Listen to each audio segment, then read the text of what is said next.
Good evening and welcome to good health. Irregular పీరియడ్స్కి కారణాలు ఏంటి, హెవీ బ్లీడింగ్కు రీజన్స్ ఏంటి, గైనకాలజీకి సంబంధించి ప్రాబ్లమ్స్ గురించి మనతో మాట్లాడటానికి మ్యాక్స్ క్యూర్ హాస్పిటల్స్ నుంచి director and head women and child centre, chief gynaec, lap surgeon and infertility specialist, pelvic, uro, gyn, endo, onco surgeon doctor Manjula అనగానే మనతో పాటు ఉన్నారు. వారిని అడిగి మరిన్ని విషయాలు తెలుసుకుందాం. Good evening doctor. Good evening. So ముందుగా చెప్పండి, అసలు రెగ్యులర్గా పీరియడ్స్ ఉండాలంటే అసలు సైకిల్స్ ఎన్ని డేస్కి వస్తే బెటర్? ఈ అవగాహన అనేది చాలా ఇంపార్టెంట్. ఎవరికైనా దేని నార్మల్ అనాలి, దేన్ని అబ్నార్మల్ అనాలి అని తెలియాలి. సో ఎప్పుడైతే పీరియడ్స్ 21 డేస్ కన్నా తర్వాత వస్తాయో దట్ ఈజ్ నార్మల్, 35 డేస్ లోపల నార్మల్ అంతే. అంటే 3 వీక్స్ నుంచి టిల్ 35 డేస్ ఎప్పుడు వచ్చిన cycle rhythm that is normal. అలాగే ఒక రోజైనా నార్మలే, 7 డేస్ అయినా నార్మలే. ఒక యువతిలో కూడా మనకి 5 ఫింగర్స్ ఎలా డిఫరెంట్ ఉంటాయో వాళ్ళలో కూడా కొన్ని సైకిల్స్లో 30 రోజులకు వచ్చి, కొన్ని సైకిల్స్ 32 డేస్కి వచ్చినంత మాత్రాన అది అబ్నార్మల్ కింద లెక్క కాదు. ఎప్పుడైతే 21 రోజుల కన్నా తక్కువగా వస్తాయో, రికరెంట్గా 35 డేస్ కన్నా తర్వాత వస్తాయో, అలాగే చాలా తక్కువ రావడం లెక్క అధిక రక్తస్రావం అవ్వటం, అప్పుడు మాత్రమే మనం దాని గురించి వరి అవ్వాల్సిన అవసరం ఉంటుంది. ఒక్కసారికే కూడా మనం వరి అవ్వకూడదు. 2-3 సార్లు రిపీట్ అయినప్పుడు మాత్రమే మనం వెళ్ళాల్సిన అవసరం ఉంటుంది. దేన్ని మనం అధిక రక్తస్రావం అంటాం? ఎప్పుడైతే బ్లడ్లో క్లాట్స్ ఫామ్ అవుతాయో. Menstrual blood will not clot. ఎప్పుడైతే దాంట్లో గడ్డలు రావటం మొదలెడతాయో దాని అర్థం ఏంటంటే మన శరీరంలో మనకి వెళ్ళే రక్తస్రావం అది మన బాడీ తట్టుకునే దానికన్నా ఎక్కువ అవుతుంది అని అర్థం చేసుకుని డాక్టర్ని కలవాల్సిన అవసరం ఉంటుందన్నమాట. ఓకే డాక్టర్, ఇప్పుడు కొంతమందిలో పీరియడ్ స్టార్టింగ్ అంటే 2 డేస్ ముందు నుంచి పెయిన్ సివియర్గా, స్టమక్ పెయిన్ కావచ్చు, లేకపోతే బ్యాక్ పెయిన్, ఇలాంటి ప్రాబ్లం ఉంటుంది. ఫస్ట్ 2 డేస్ సివియర్ పెయిన్ ఉంటుంది, బ్లీడింగ్ హెవీగా ఉంటుంది. సో వాళ్ళకి అసలు మేజర్ రీజన్స్ ఏంటి అండ్ ఏమైనా ట్రీట్మెంట్స్ ఉన్నాయా వాళ్ళకి? దీన్ని మనం డిస్మెనోరియా అంటామన్నమాట. దీంట్లో టైప్స్ ఉంటాయి. కొన్నిటిని మనం ఫిజియోలాజికల్ డిస్మెనోరియా అంటాం, కొన్నిటికి pathological. What is the meaning అంటే ఏంటి? ఫిజియోలాజికల్ అంటే భయపడాల్సిన అవసరం లేదు. పెథలాజికల్ అంటే there is something abnormal going on in the body. Pain అనేది సిగ్నల్ టు సంథింగ్ ఎల్స్ అనమాట. సో ఎప్పుడైతే ఈ మెన్స్ట్రువల్ సైకిల్లో ఫస్ట్ డే కొంచెంగా పెయిన్ వచ్చి కొంచెం సేపు అయిన తర్వాత ఫ్లో ఎక్కువైనప్పుడు తగ్గిపోతుందో దాన్ని మనం స్పాస్మాడిక్ డిస్మెనోరియా అంటాం. అంటే ఏంటి అంటే ఇప్పుడు గర్భాశయం లోపల రక్తం కలెక్ట్ అయ్యి ప్రెషర్ ఎక్కువ అవ్వడం వల్ల అది కంట్రాక్ట్ అయ్యాక గర్భాశయ ముఖద్వారం ఓపెన్ అయిన తర్వాత ఫ్లో అవ్వడం మొదలైన తర్వాత పెయిన్ తగ్గిపోతుంది అనమాట. సో ఇలాంటి వాళ్ళకి మనం ఎక్కువ కంగారు పడకండి, క్వైట్ కామన్. సో ఏదైనా యాంటీ స్పాస్మాడిక్స్ అంటే గర్భాశయ ముఖద్వారాన్ని సాఫ్ట్ చేసేవి మందులు ఇస్తే తగ్గిపోతుంది. వీళ్ళల్లో చాలామందికి 90% వాళ్ళకి వివాహం అయిన తర్వాత ఆర్ సెక్షువల్ లైఫ్ స్టార్ట్ అయిన తర్వాత పెయిన్ తగ్గుతుంది. ఎందుకంటే సీమెన్లో ప్రాస్టిగ్లాండిన్స్ ఉండటం వల్ల అవి వెళ్ళి ముఖద్వారాన్ని సాఫ్ట్ చేస్తాయి. మరి కొంతమంది మిగిలిన 10% మందిలో ఒక 8-9%కి నార్మల్ డెలివరీ అయినప్పుడు పెయిన్ తగ్గిపోతుంది. 1-2% విల్ ఆల్వేస్ సఫర్. అసలు ఇంపార్టెంట్ ఏంటంటే కంజెస్టివ్ డిస్మెనోరియా. కంజెస్టివ్ డిస్మెనోరియా అంటే ఏంటంటే మన హైదరాబాద్ రోడ్స్లో కంజెస్ట్ అయిపోతుంది అనమాట. అంటే కంప్లీట్ యూట్రస్లో అంతా రక్తం అంతా మనకి అడ్డమైపోతుంటుంది. అంటే there is something going wrong in side. అంటే అది ఫైబ్రాయిడ్స్ ఉండొచ్చు, గర్భాశయం లోపల గడ్డలు ఉండొచ్చు, ఓవరీస్లో కణితులు ఉండొచ్చు, ఎండోమెట్రియోసిస్ అనే వ్యాధి ఉండొచ్చు, ఎడినోమయోసిస్ అండ్ ఎడిషన్స్, ఇలా పెల్విక్ ఇన్ఫ్లమేటరీ డిసీజ్, ఇలా 5 రకాల వ్యాధుల్లో మాత్రమే ఇలాంటివి చూస్తాం. అంటే దీన్ని ఎలా గుర్తించాలి? ఎప్పుడైతే ఈ నొప్పి మన నెలసరి ముట్టుకి 2-3 రోజుల ముందు నుంచే స్టార్ట్ అయ్యి త్రూ అవుట్ పీరియడ్స్ ఉంటుందో, అంటే క్వాలిటీ ఆఫ్ లైఫ్ కంప్లీట్గా ఎఫెక్ట్ అవుతుందో దాన్ని మనం కంజెస్టివ్ డిస్మెనోరియా అంటాము. తప్పనిసరిగా వాళ్ళు డాక్టర్ని కన్సల్ట్ అవ్వాలి. ఈ నొప్పికి కారణం తెలుసుకుని ట్రీట్మెంట్ తీసుకోకపోతే it will be very difficult for them. Okay, next Sudharani అని ఒక కాలర్ వెయిట్ చేస్తున్నారు. Hello hello madam. సుధా గారు చెప్పండి, టీవీ వాల్యూమ్ తగ్గించేసి మాట్లాడండి. డాక్టర్ ఉన్నారు, మీ క్వశ్చన్ ఏంటో అడగండి. తగ్గించానండి మేడం. నాకు నెలసరిగా సరిగ్గానే ఉంటుంది మేడం. ఓకే. అంటే మామూలుగా బ్యాక్ పెయిన్, స్టమక్ పెయిన్ వస్తుందండి. ఓకే, మొదటి రోజు వస్తుందమ్మా, ముందు నుంచి స్టార్ట్ అవుతుందా? 2 months మధ్యలో స్టార్ట్ అయిందండి. 2 months అవుతుంది. చెప్పమ్మా. మామూలుగా 2 months అవుతుంది మేడం. మధ్యలో అంటే రెండు నెలసరి ముట్ల మధ్యలో వస్తుందా? అవునండి, 2 months అవుతుంది. మామూలుగా మేడం దగ్గరికి వెళ్ళాను హాస్పిటల్ కి. ఓకే. అయితే తను అన్నారు DNA టెస్ట్ చేయాలని చెప్పారు. ఈ మంత్ 24th ఉంది, ఇంకా రాలేదండి పీరియడ్స్. ఓకే. ఇలా నెలసరి ముట్టు మధ్యలో ఒక్కరోజు కోసం ఇలా పెయిన్ వచ్చేసి వెళ్ళిపోవడాన్ని మనం మిటిల్ స్మర్స్ అంటాం. మిటిల్ స్మర్స్ అంటే ఓవ్యులేషన్ పెయిన్. ఇది చాలా నార్మల్ ఫిజియోలాజికల్ పెయిన్. భయపడాల్సిన అవసరమే ఉండదు. అండాశయం నుంచి అండం విడుదలైనప్పుడు కొంతమందికి ఈ పెయిన్ రావటం వెరీ నెక్స్ట్ డే మళ్ళీ తగ్గిపోవటం జరుగుతూ ఉంటుంది. ఇది ప్రతిసారి ప్రతి ఒక్కరికి అవ్వాలని రూల్ లేదు. అలాగే వచ్చినప్పుడంత మాత్రం భయపడాల్సిన అవసరమూ లేదు. కాకపోతే దీనివల్ల ఏంటి సంకేతం అంటే అండం విడుదలైంది. సో ప్రెగ్నెన్సీ కావాలి అనుకున్న వాళ్ళకి ఇది మనకు ఒక సంకేతం కింద లెక్క.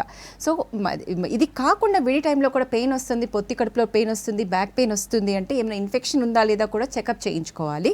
సో మీ డాక్టర్ దగ్గరికి వెళ్ళి గర్భాశయ ముఖద్వార పరీక్ష చేయించుకొని ఏమైనా ఇన్ఫెక్షన్ ఉందా అని చూసుకుని, ఇన్ఫెక్షన్ ఉంటే మాత్రం మీరు మీ హస్బెండ్ ఇద్దరూ మందులు వాడితే ఈ నొప్పి తగ్గుతుంది.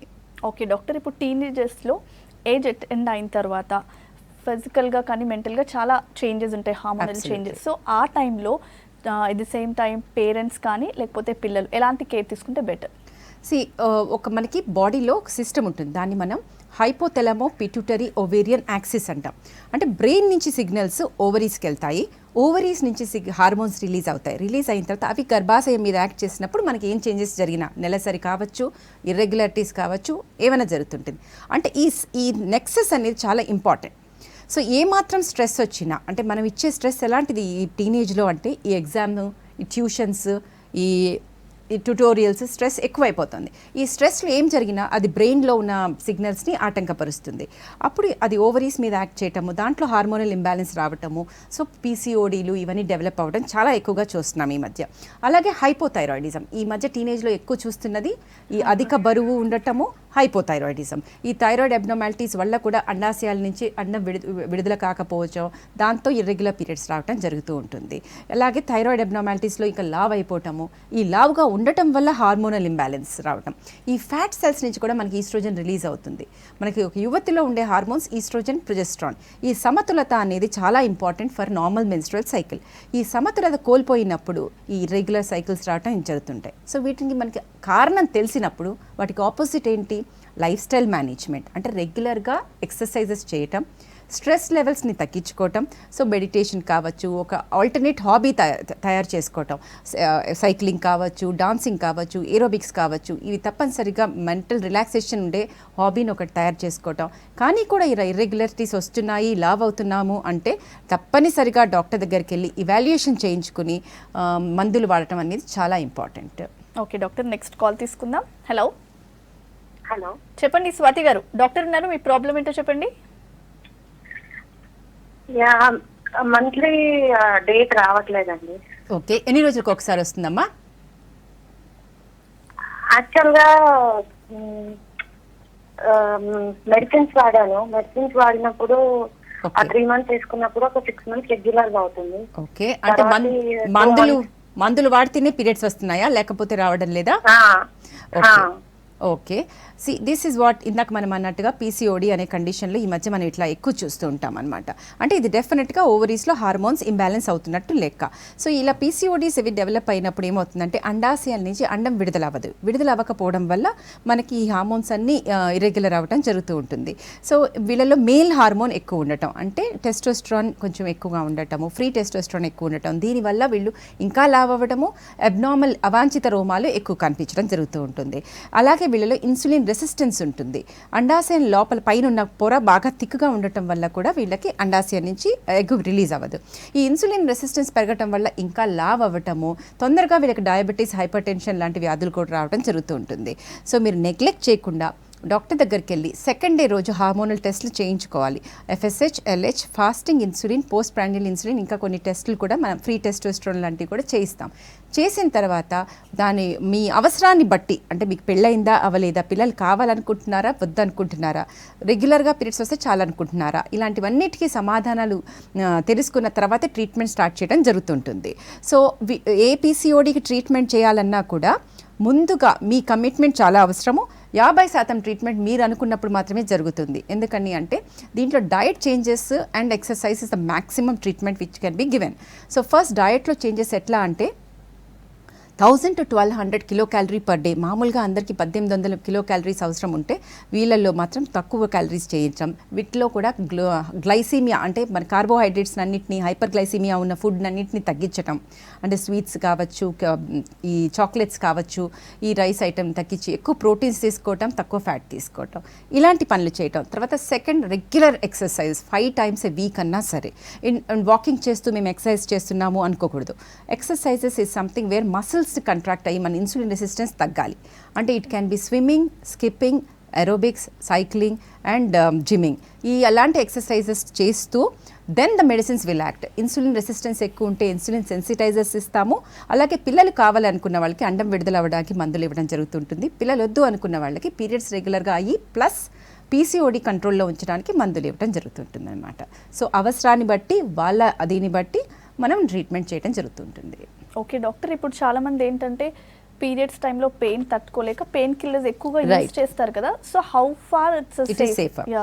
సో ఈ ఇందాక అన్నట్టుగా స్పాస్మోడిక్ డిస్మెనోరియా వచ్చినప్పుడు ఒట్టి యాంటీ స్పాస్మోడిక్స్ ఇవ్వడం జరుగుతూ ఉంటుంది. దాంతో పెయిన్ తగ్గిపోతుంది, కంగారు పడాల్సిన అవసరం లేదు. సో ఇవి ఎంత సేఫ్ అంటే మనం ఎలాంటి మందులు ఇవ్వాలి అంటే ఇలాంటప్పుడు which is not dangerous for kidneys. ఏ మాత్రమైనా మనం తీసుకున్నప్పుడు కిడ్నీ నుంచి కానీ లివర్ నుంచి కానీ వెళ్ళడం జరుగుతూ ఉంటుంది. సో ఎనీ పెయిన్ కిల్లర్స్ ఎక్కువగా వాడినప్పుడు, క్రోసిన్ లాంటివి ఎక్కువ వాడితే లివర్ డ్యామేజ్ అవుతాయి, లేకపోతే ఈ బ్రూఫెన్ లాంటివి ఎక్కువ వాడితే కిడ్నీస్ పోతాయి. కాబట్టి అలాంటివి అస్సలు వాడకుండా యాంటీ స్పాస్మోడిక్స్ ఉంటాయి, మెఫ్టాల్ ఫోర్ట్ కానీ అలాంటివి 1-2 వాడినంత మాత్రం ఏమీ ప్రాబ్లం ఉండదు. కానీ ఎందుకు తప్పనిసరిగా తీసుకోవాలి? ఇవి కనుక మనకి ఈ పెయిన్ కిల్లర్స్, ఈ యాంటీ స్పాస్మోడిక్స్ తీసుకోకపోతే ఈ ప్రెషర్ బిల్డప్ అయ్యి గర్భాశయంలో ఈ బ్లీడింగ్ బయటకు వెళ్ళాలి కాబట్టి ఆ ప్రెషర్ బిల్డప్ అయ్యి రిట్రోగ్రేడ్ మెన్స్ట్రుయేషన్ జరుగుతుంది. అంటే blood has to go somewhere out. ఇప్పుడు ఈ దారిలో బయటకు వెళ్ళకపోతే వీళ్ళు సఫర్ అవుతూ మేము మందులు వేసుకోము అనుకుంటే ఈ బ్లడ్ రిట్రోగ్రేడ్ ఫెలోపియన్ ట్యూబ్ ద్వారా అబ్డామినల్ క్యావిటీలోకి పడిపోయి తర్వాత అది లోపల ఎండోమెట్రోసిస్గా రూపాంతరం చెందే అవకాశాలు ఎక్కువ ఉంటాయి. ప్లస్ ఎడిషన్స్ ఫామ్ అవుతాయి. కాబట్టి that is more dangerous disease than taking 1 antispasmodic. So అపోహలకు వెళ్ళి మీరు యాంటీస్పాస్మోడిక్ తీసుకోకుండా ఈ వ్యాధులు, ఫ్యూచర్లో వచ్చే వ్యాధులను తప్పించుకోవాలి అంటే డాక్టర్ని కన్సల్ట్ అయ్యి ఏ యాంటీస్పాస్మోడిక్ అది ఏది సేఫరో అది డిస్కస్ చేసుకుని అది వేసుకోవాల్సిన అవసరం ఎంతైనా ఉంది. ఓకే, నెక్స్ట్ ఇంకో కాల్ తీసుకుందాం. హలో హలో, చెప్పండి స్వాతి, డాక్టర్ ఉన్నారు, నీ డౌట్ ఏంటో అడగండి. హలో నమస్తే మేడం. నమస్తే మా స్వాతి, చెప్పు మేడం. మా అమ్మకి 45+ ఉంటుంది ఏజ్. ఓకే.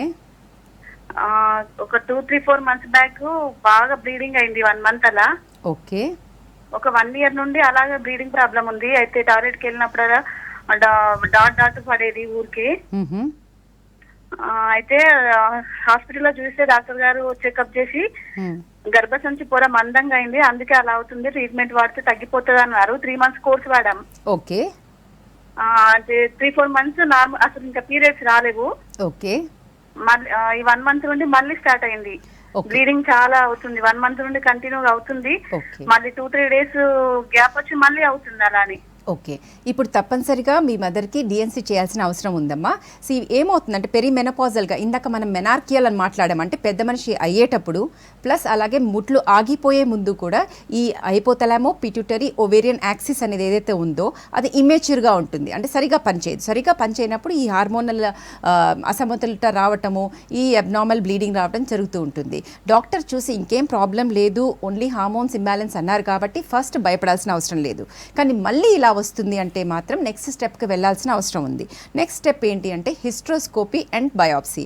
అంటే గర్భాశయం లోపలికి ఒక చిన్న టెలిస్కోప్ లాంటిది పంపించి ఏమైనా పాలిప్ ఉందా, అంటే ఏమైనా అబ్నార్మల్ గ్రోత్ ఉందా లేదా ఎలా ఉంది అని చూసి అక్కడున్న బిట్ని తీసి బయాప్సీకి పంపించటం. బయాప్సీలో మనకి హార్మోనల్ ఇంబ్యాలెన్స్ మాత్రమే అని తెలిస్తే దాని ప్రకారంగా మందులు ఇవ్వటం, లేదు ఇంకేమన్నా ఉంది అని వస్తే దాని ప్రకారంగా డిసైడ్ చేయడం జరుగుతూ ఉంటుంది. సో మనకి 3 రకాల ట్రీట్మెంట్స్ ఉంటాయి. ఒకటి మిరీనా అనేది ఉంటుంది, దట్ ఈస్ ఆపోజిట్ హార్మోన్ గర్భాశయం లోపల ఒక కాపర్టీ లాగా పెట్టడం. లేక సెకండ్ థర్మా చాయిస్ అంటే బలూన్ ట్రీట్మెంట్, లోపల ఉన్న లేయర్ని బలూన్తో కాల్చడం, లేకపోతే టీసీఆర్ఈ అంటాము, అంటే హిస్ట్రోస్కోపీలోనే ఆ పొరని మొత్తము కాల్చి తీసేయటము. లాస్ట్ రిసార్ట్గా గర్భాశయం తీసేయటం లాంటివి లాప్రోస్కోపీ పద్ధతి తర్వాత తీయటం లాంటివి జరుగుతుంటుంది. సో మీరు ఏం వరీ అవ్వకుండా ముందు నుంచే అంతవరకు ఆలోచించకుండా వెళ్ళి హిస్ట్రోస్కోపీ గైడెడ్గా బయాప్సీ చేయించుకోండి. Okay, next call. Hello hello madam. చెప్పండి తులసి, డాక్టర్ ఉన్నారు, మాట్లాడండి. సరే మేడం. ఇది నాకు డెలివరీ అయింది మేడం, ఫిబ్రవరి 27 కి అయింది మేడం. ఓకే. మళ్ళీ అది అప్పటి నుంచి సిజరిన్ తో అయింది మేడం పాప. ఓకే. మళ్ళీ 15 days కి ఒకసారి పీరియడ్స్ వస్తూ ఉంది, ఎందుకు మేడం? ఓకే, ఇది డెలివరీ అయిన తర్వాత పోస్ట్ పార్టమ్ ఏయుబి అంటాం, మళ్ళీ అబ్నార్మల్ యూట్రైన్ బ్లీడింగ్. డెలివరీ తర్వాత మనకి అగైన్ హార్మోన్స్ అన్ని ప్రెగ్నెన్సీ 9 నెలలు మీలో ప్రొజెస్ట్రాన్ హార్మోన్ ఎక్కువ ఉండటము, ఈస్ట్రోజన్ హార్మోన్ కొంచెం తక్కువ ఉండడం జరుగుతుంటుంది. అండ్ డెలివరీ తర్వాత పాలు ఇచ్చిన తర్వాత అప్పుడు కూడా ప్రొజెస్ట్రాన్ ఇంకా తగ్గటము, ఇలా హార్మోన్స్ అన్ని కొంచెం అటు ఇటు అవడం వల్ల ఇలా అబ్నార్మల్ బ్లీడింగ్ అవుతాయి. ఫస్ట్ మీరు ఒకసారి స్కాన్ చేసుకుని ఇంకా వేరే కారణం ఏం లేదు కదా అని కన్ఫర్మ్ చేసుకోవాలి. స్కానింగ్ అంతా నార్మల్ ఉంది కానీ ఇలా ఇర్రెగ్యులర్గా అవుతుంది అంటే మీకు ప్రొజెస్ట్రాన్ ట్రీట్మెంట్ స్టార్ట్ చేస్తారు. అప్పుడు ఈ బ్లీడింగ్ ప్రాబ్లం కంప్లీట్గా కంట్రోల్కి వస్తుంది. ఒక 4 to 6 months of progesterone treatment తీసుకుంటే మీ ప్రాబ్లం కంప్లీట్గా సాల్వ్ అవుతుంది. సో కంగారు పడకండి, వెళ్ళి స్కానింగ్ చేయించుకొని డాక్టర్ని కలవండి. ఓకే, నెక్స్ట్ పద్మ అనే కాలర్ వెయిటింగ్. హలో. హలో, చెప్పండి పద్మ గారు, డాక్టర్ ఉన్నారు, మీ ప్రాబ్లం ఏంటో చెప్పండి. మేడం నాకు మెచ్యూర్డ్ అయిన కాడి నుంచి నాకు అసలు ఇప్పటి వరకు మెన్సెస్ అవ్వదు మేడం. నెల వచ్చిద్ది, మంత్లీ వచ్చిద్ది మేడం, కానీ ఎక్కువగా అవ్వదు మేడం, బ్లీడింగ్ అవ్వదు, కొంచెమే అవుతుంది అంతే కదమ్మా? చాలా చాలా తక్కువ మేడం. నువ్వు కొంచెం ఏమైనా లావుగా ఉంటావా? లేదు మేడం, 49 kgs ఉంటాను. 49 kgsేనా? సరే, ఇప్పుడు తక్కువ ఇందాక అన్నట్టుగా ఒక్కరోజు అయినా కూడా కంగారు పడాల్సిన అవసరం లేదమ్మా. కానీ టెస్ట్ చేయించుకోండి, అంటే స్కానింగ్ ఒకసారి చూసి గర్భాశయం లోపల పొర ఏమైనా సన్నగా ఉందా, లేక హార్మోన్స్ ఏమైనా తక్కువ ఉండటం వల్ల ఆ పొర సన్నగా ఉందా, ఇంకేమైనా ప్రాబ్లం ఉందా, ట్యూబర్కులోసిస్ లాంటిది ఏదైనా గర్భాశయానికి అయ్యిందా, అలాంటివన్నీ ఎవాల్యుయేట్ చేయించుకొని అన్నీ నార్మల్ ఉంటే కంగారు పడకుండా మీరు కొద్దిగా లావ్ అవుతే మీ బాడీలో మీకు ఫ్యాట్ సెల్స్ నుంచి ఈస్ట్రోజన్ డెవలప్ అయితే గర్భాశయం లోపల పొర కొంచెం మందంగా అవుతుంది. సో కంగారు పడాల్సింది లేదు, simple medical treatment may you will be all right. Okay doctor, ఇప్పుడు కొంతమందిలో హెవీ బ్లీడింగ్ అవుతుంది, అంటే 3+, జనరల్గా అందరికీ 3 కదా, 4th, 5th, 6th, 7th, so హెవీగా అవుతుంది. సో అదేమైనా సీరియస్ ప్రాబ్లమ్గా కన్సిడర్ చేయాలా లేకపోతే నార్మలేనా? అదే ఇందాక అన్నట్టుగా 7 days అయినంత మాత్రం కంగారు పడాల్సిన అవసరం లేదు. కానీ 7 daysలో క్లాట్స్ అవుతున్నా ఎవ్రీ 2-3 అవర్స్కి మనకు చాలా ప్యాడ్స్ 8 pads అలా మార్చాల్సి వస్తున్నా పొద్దున్న సాయంత్రం లోపలికి, అంటే అది ఎక్కువ బ్లీడింగ్ అవుతున్నట్టే లెక్క. అంటే ఇవాల్యుయేట్ చేయాలి. ఇవాల్యుయేషన్ ఎలా ఉంటుంది, ఫస్ట్ మనం చేయాల్సింది కంప్లీట్ బ్లడ్ పిక్చర్ చేసి చూస్తాం, ఏమైనా బ్లీడింగ్ టెండెన్సీస్ ఉన్నాయా ఆ అమ్మాయికి, అందుకే బ్లీడింగ్ అవుతుందా చూడాలి. సెకండ్, ఆ అమ్మాయి ఏమైనా డ్రగ్స్ అంటే మందులు, మెడికల్లీ ఆస్పిరిన్ లాంటివి కానీ, కొన్నిసార్లు రక్తం సన్నగా అంటే క్లాట్ అవ్వకూడదని మందులు ఇస్తుంటాం, అలాంటి మందుల మీద ఉందా, అవన్నీ హిస్టరీ తీసుకున్నాక ఈ థైరాయిడ్ లాంటి అబ్నార్మాలిటీస్ ఏమైనా ఉన్నాయా చూస్తాం. ఈ రక్తహీనత ఏమైనా ఉందా చూడాలి. గర్భాశయం ఏమైనా వీక్గా ఉండటం వల్ల అది కంట్రాక్ట్ అవ్వట్లేదా, అందుకే బ్లీడింగ్ ఎక్కువ అవుతుందా, ఇంపార్టెంట్. ఇవన్నీ అయ్యాక స్కానింగ్ చేసి ఏమైనా ఫైబ్రాయిడ్ లాంటివి ఉన్నాయా, అందుకే ఎక్కువ బ్లీడింగ్ అవుతుందా, అలాగే అండాశయాల్లో ఏమైనా సిస్టులు ఉన్నాయా, దానివల్ల ఎక్కువ హార్మోన్స్ ప్రొడ్యూస్ అవ్వడం వల్ల బ్లీడింగ్ అవుతుందా, ఇవన్నీ చేయాల్సిన అవసరం ఉంటుంది. అన్నీ చేసిన తర్వాత ఏ కారణం కనపడకపోయినా స్కాన్లో ఏమైనా పాలిప్ లాంటిది ఉందా అంటే కనుక అప్పుడు గర్భాశయం లోపలికి కూడా టెలిస్కోప్ వేసి చూడాల్సిన అవసరం ఉంటే అప్పుడప్పుడు చేయాల్సిన అవసరం ఉంటుంది. సో కారణాన్ని బట్టి మనకు ట్రీట్మెంట్ ఉంటుంది కాబట్టి ముందు మనం కారణం తెలుసుకోవాలి. ఏమీ లేదు, ఒట్టి హార్మోనల్ ఇంబ్యాలెన్స్ మాత్రమే అని అనుకున్నప్పుడు, ఏ కారణం కనపడినప్పుడు మనం హార్మోనల్ ఇంబ్యాలెన్స్ అనుకుంటాము. పాప్స్మియర్ లాంటివన్నీ కూడా చేస్తాం, లోకల్గా ఏమైనా కారణం ఉందా, అక్కడేమైనా ఇన్ఫెక్షన్ ఉందా, అక్కడేమైనా పాలిప్స్ ఉన్నాయా, అన్నీ రూల్ అవుట్ అవుతాయి. హార్మోనల్ ఇంబ్యాలెన్స్కి ఒక డైమండ్ మాత్రమే ఒక డైమండ్ని కట్ చేస్తుంది. కాబట్టి ఒక హార్మోనల్ ఇంబ్యాలెన్స్ ఉంటే ఆపోజిట్ హార్మోన్ ఇచ్చినప్పుడు మాత్రమే అది బ్యాలెన్స్కి వచ్చి కాంప్లికేషన్స్ తగ్గుతాయి. సో హార్మోన్స్ అనగానే భయపడకుండా తీసుకోవాల్సిన మందులు డాక్టర్లు చెప్పినట్టుగా వాళ్ళ పర్యవేక్షణలో వేసుకుంటే ఏ ప్రాబ్లమ్స్ ఉండవు, అది గుర్తుపెట్టుకోవాలి. అలాగే స్కాన్లో మనకి ఏమైనా ఫైబ్రాయిడ్స్ కనిపించాయి, ఇంకేమైనా పెద్ద పెద్ద కణితలు ఉన్నాయి అంటే లాప్రోస్కోపీ పద్ధతి ద్వారా చిన్న చిన్న హోల్స్లో వెళ్ళి ఆ ఫైబ్రాయిడ్స్ని ప్లస్ ఓవేరియన్ సిస్ట్ని తీసేస్తాము. డే కేర్ సర్జరీస్ ఉంటాయి, పొద్దున్న చేస్తే సాయంత్రం పంపించేయటం, పొద్దున్న చేయగానే లేసి నడుస్తారు వితిన్ 4-5 hours. దాని తర్వాత నార్మల్ లైఫ్ని వాళ్ళు ఆఫీస్కి వెళ్ళే వాళ్ళకి 1 weekలో ఆఫీస్కి వెళ్ళిపోవచ్చు, ఇంట్లో పనులు నెక్స్ట్ డే స్టార్ట్ చేసుకోవచ్చు. సో ఇవన్నీ మేజర్ సర్జరీస్ కూడా because of laparoscopy and hysteroscopy life has become very easy నౌడేస్ అనమాట. హిస్ట్రోస్కోపీ అయితే ఇంకా సింపుల్, మనం పొద్దున్న చేస్తే 4 hours ఈవినింగ్ కల్లా they can do absolutely normal work అనమాట. సో ఇలాంటివన్నీ మనం కారణం తెలుసుకుని దాని ప్రకారంగా ట్రీట్ చేయడం లాంటివి జరుగుతూ ఉంటుంది. Okay, next call. Hello. Hello, చెప్పండి సనా, డాక్టర్ ఉన్నారు, మీ డౌట్ ఏంటో క్లారిఫై చేసుకోండి. ఓకే మేడం, మా sister 21 years old, irregular periods madam. Okay మా, ఇర్రెగ్యులర్ అంటే టాబ్లెట్ వేసుకుంటేనే పీరియడ్స్ వస్తాయి కానీ రావు. సరే కంగారు పడద్దు, ఇది డెఫినెట్గా టాబ్లెట్స్ వేసుకుంటూనే వచ్చినప్పుడు సెకండ్ డే రోజులు హార్మోనల్ టెస్ట్లు డాక్టర్ని కన్సల్ట్ చేసి ఇందాక సెంట్రల్ హార్మోన్ టెస్ట్లని వాటిని ఈస్ట్రడయాల్, FSH, LH ఇవన్నీ టెస్టులు చేసి దాని ప్రకారంగా ట్రీట్మెంట్ తీసుకుని డయట్ ప్లస్ ఎక్సర్సైజెస్ ఇవన్నీ మెయింటైన్ చేస్తే చాలా వరకు నార్మల్ వచ్చేస్తుంది. ఇర్రెగ్యులర్గా వచ్చినంత మాత్రం కంగారు పడక్కర్లేదు. పిల్లలు కావాలంటే దాని ప్రకారం ట్రీట్మెంట్, రెగ్యులర్గా కావాలంటే దానికి treatment. Minimum cycles in a year a girl should have is every 2-3 మంత్స్కి ఒకసారి 4 సైకిల్స్ అన్న అయితే సరిపోతుంది. సో మాకు పిల్లలు అయిపోయారు, మాకు అవసరం లేదు, మాకు ఇర్రెగ్యులర్ వచ్చినా పర్వాలేదు అనుకున్న వాళ్ళు కూడా ఎవ్రీ 2-3 మంత్స్కి విత్డ్రావల్ బ్లీడింగ్ వేసుకోవాల్సిన అవసరం ఉంది. ఎందుకని అంటే అనపోజ్డ్ ఈస్ట్రోజన్ అంటే శరీరంలో ఈస్ట్రోజన్ మాత్రమే ఉండి ప్రొజెస్ట్రాన్ లేకపోతే that will lead to uterine cancers, అంటే గర్భాశయ క్యాన్సర్లకి అధికంగా కారణము ఈ హార్మోన్ల అసమతులత అండ్ ఈస్ట్రోజన్ ఎక్కువగా ఉండటం. సో ఎవ్రీ 3-4 మంత్స్ మనం ఆపోజిట్ హార్మోన్ ఇచ్చుకుని విత్డ్రావల్ తీసుకోకపోతే వీళ్ళలో క్యాన్సర్ వచ్చే అవకాశాలు ఎక్కువ ఉంటాయి. కాబట్టి మీరు డాక్టర్ దగ్గరికి వెళ్ళి తప్పనిసరిగా మందులు వాడండి. ఓకే డాక్టర్, నెక్స్ట్ కాల్ తీసుకుందాం. హలో. ఓకే, కాల్ డిస్కనెక్ట్ అయిపోయినట్టుంది. డాక్టర్, ఇప్పుడు కొంతమంది అంటే ఇంపార్టెంట్ ఫంక్షన్స్ లేకపోతే ఇంపార్టెంట్ వర్క్ వల్ల పీరియడ్స్కి టాబ్లెట్స్ వేసుకొని డిలే చేస్తారు, పోస్ట్ పోన్. సో అసలు అవి సేఫేనా? ఒక అవసరము అనుకున్నప్పుడు డాక్టర్ దగ్గరికి వెళ్ళి వాళ్ళని సంప్రదించి తీసుకోవాల్సిన విధంగా వాడితే యూజువల్గా ప్రాబ్లం ఉండదు. మనకి బాడీలో ఏమవుతుందంటే హార్మోన్స్ అనేవి ఇట్లా ఒక మన సైకిల్ మనం 28 డేస్గా ఒక పరిగణలోకి తీసుకుంటే ఫస్ట్ హాఫ్లో కొన్ని హార్మోన్స్ ఉంటాయి, సెకండ్ హాఫ్లో కొన్ని హార్మోన్స్ ఉంటాయి. అంటే అండాశయం నుంచి అండం విడుదలకు ముందు ఒక రకమైన హార్మోన్స్ ఉంటాయి, తర్వాత ఒక రకమైన హార్మోన్స్ ఉంటాయి. సో ఈ పీరియడ్స్ పోస్ట్పోన్మెంట్కి ఇచ్చే హార్మోన్స్ని ప్రొజెస్ట్రాన్ హార్మోన్స్ ఇస్తాం యూజువల్గా. సో వాటికి మనకి వేవ్ ఉంటుందన్నమాట, FSH, LH వేవ్ ఉండి మళ్ళీ మనకి ప్రొజెస్ట్రాన్ ఇక్కడ సెకండ్ హాఫ్లో స్టార్ట్ అవుతుంది. అది పడిపోయే టైంలో మళ్ళీ మనం ప్రొజెస్ట్రాన్ ఇస్తే పెద్దగా ఎఫెక్ట్ ఉండకపోవచ్చు. దానికి తగ్గట్టుగా బ్రేక్ త్రూ స్పాటింగ్ వచ్చి హార్మోన్స్ అన్నీ ఇర్రాటిక్ అవుతాయి. సో డాక్టర్ని కన్సల్ట్ అయ్యి పీరియడ్ వస్తుంది అనుకున్న డేట్కి 5 రోజుల ముందు నుంచి, అంటే మనకు పీక్ లెవెల్లో ప్రొజెస్ట్రాన్ ఉన్నప్పుడు మనం ప్రొజెస్ట్రాన్ వాడితే దాన్ని అలాగే కంటిన్యూ చేసి తర్వాత మనం టాబ్లెట్స్ ఆపినప్పుడు అది పడిపోయి మనకి విత్డ్రావల్ వస్తుంది. అంటే ఆ వేవ్ని మనం ప్యాటర్న్ని నార్మల్గా బాడీలో ఉండే ప్యాటర్న్ని ఫాలో అవుతే సైడ్ ఎఫెక్ట్స్ ఉండవు, కాంప్లికేషన్స్ ఉండవు. కానీ ఇష్టం వచ్చినట్టుగా లెఫ్ట్ రైట్ సెంటర్ వాళ్ళకి ఇష్టం వచ్చిన డోస్లో మందులు వాడితే మాత్రం హార్మోన్స్ అన్నీ ఇర్రాటిక్గా అయిపోయి ముందు ఈ అబ్నార్మల్ యూట్రైన్ బ్లీడింగ్స్ అవన్నీ వచ్చే అవకాశాలు చాలా ఎక్కువగా ఉంటుంది. ఓకే, నెక్స్ట్ ఇంకో కాల్ తీసుకుందాం. హలో. హలో, నమస్తే మేడం. నమస్తే, చెప్పండి పార్వతి గారు. మేడం, మా పాప గురించి తెలుసుకోవాలనుకుంటున్నాను. చెప్పమ్మా. నమస్తే మేడం. నమస్తే అమ్మా, చెప్పమ్మా. మా పాప ఏజ్ ఇప్పుడు 13 years మేడం. ఓకే. అయితే బై బర్త్ ఓరల్ థ్రష్ ఉన్నది మేడం, వెజైనల్ లిప్స్ లో క్యాండిడియాసిస్ ఉంది. ఓకేమా. ఈ ఫంగల్ ఇన్ఫెక్షన్ ఇంకా తక్కువ అవుతలేదు మేడం. అంటే ఎంత వయసు మీ పాప వయసు ఎంతమ్మా? 13 years madam. 13 years. Juvenile diabetes ఏం లేదా? ఏం లేదు మేడం. సో ఈ అమ్మాయికి డెఫినెట్గా ఏదో ఆటో ఇమ్యూన్ డిజార్డర్ కానీ ఏదైనా ఇమ్యూనిటీ తక్కువ ఉన్న కండిషన్ ఉండాలి. ఈ రికరెంట్ క్యాండిడియాసిస్ 2 చోట్ల ఓరో వెజైనల్ క్యాండిడియాసిస్ ఉంది అంటే ఈ అమ్మాయికి pH అన్న తక్కువ ఉండాలి. ఏది లేదు, ఇమ్యూనిటీ అంతా నార్మల్ ఉంది కానీ 2 వస్తున్నాయి అంటే అర్థం ఈ అమ్మాయికి pH అంటే బాడీలో మనకి ఫ్లూయిడ్స్ అన్నిటినీ మనం యాసిడిక్ బేసిక్గా మనం పరిగణలోకి తీసుకుంటాం.